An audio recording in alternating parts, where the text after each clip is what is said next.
I have shown multiple photos highlighting the outside of Shaw Point buildings.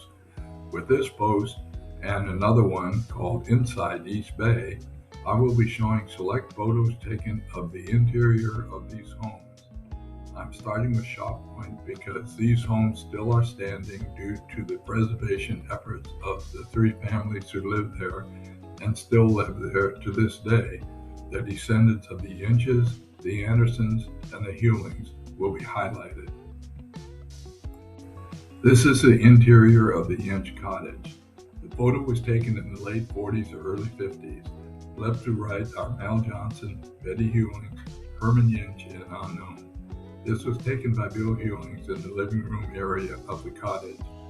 Hardly a cottage, there are multiple bedrooms and living areas once the Inch enclosed the four porches on the cottage. Mary Hewlings Rice family photo, BHA. This is a photo of a more modern party taken in the same room as the other. It was in the early 2000s. We have Warren, Kurt, Yench, two guests, Peter Yench, Christopher Bauer, Phoebe Yench Bauer, and Kurt's wife Catherine. The all family photo. Bill Hewlings, Herman Yench, and guests enjoy a martini inside the Yench cottage. Mary Hewlings Rice family photos, BHA. One of the enclosed porches became the Yench dining room. We gather after a delicious meal at what was once the annual Islanders Only, plus invited guests, Yench gathering in late July. From left is Art Kimmer, Carl Dahl, Kurt, Warren, Eric, and Peter Yench, Mary Hewlings Rice, and Sharon Dahl, the all family photo.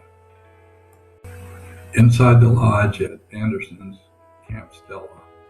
From left are Fred Anderson, a guest, Bob Dahl, Kitty Anderson, and two guests.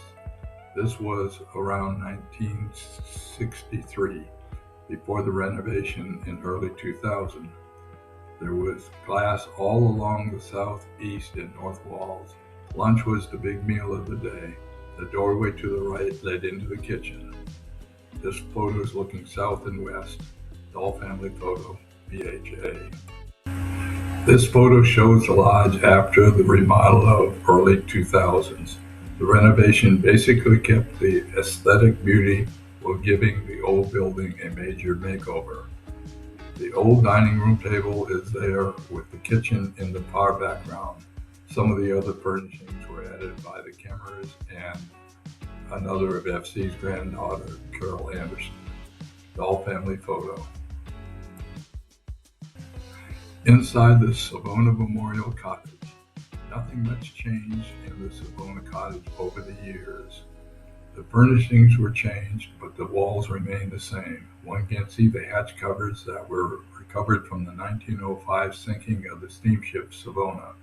They were painted white to form the cottage walls.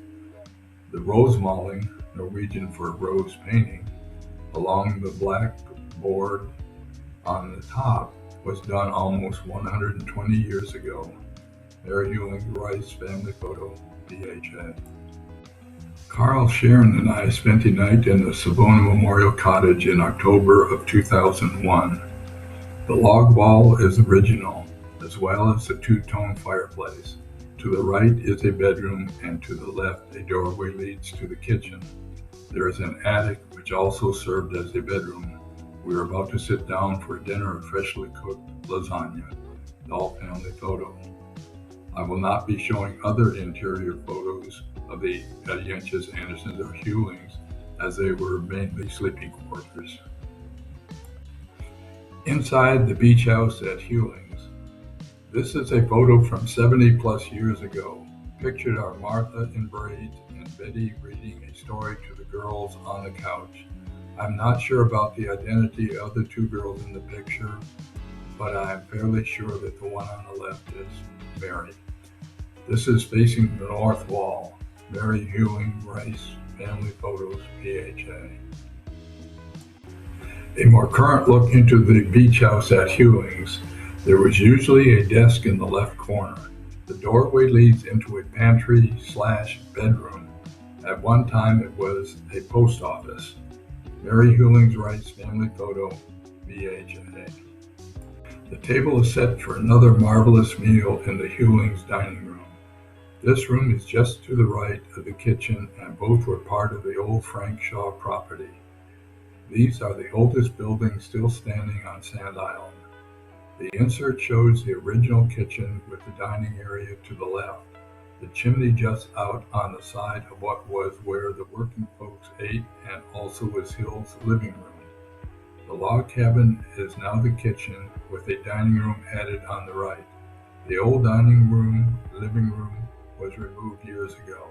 Recent photo shows the same wall as the outside wall on the right in the insert. The upstairs window is still there. Mary Hewling Rice family photo, VHA. Up in the kitchen at Hewlings, although they had modern gas appliances, they kept the old stuff just in case. The kitchen might be the second oldest structure after the beach house, still standing on Sand Island. The Hills lived in this building for most of their stay on the island. Mary Hewling Rice family photo, VHA.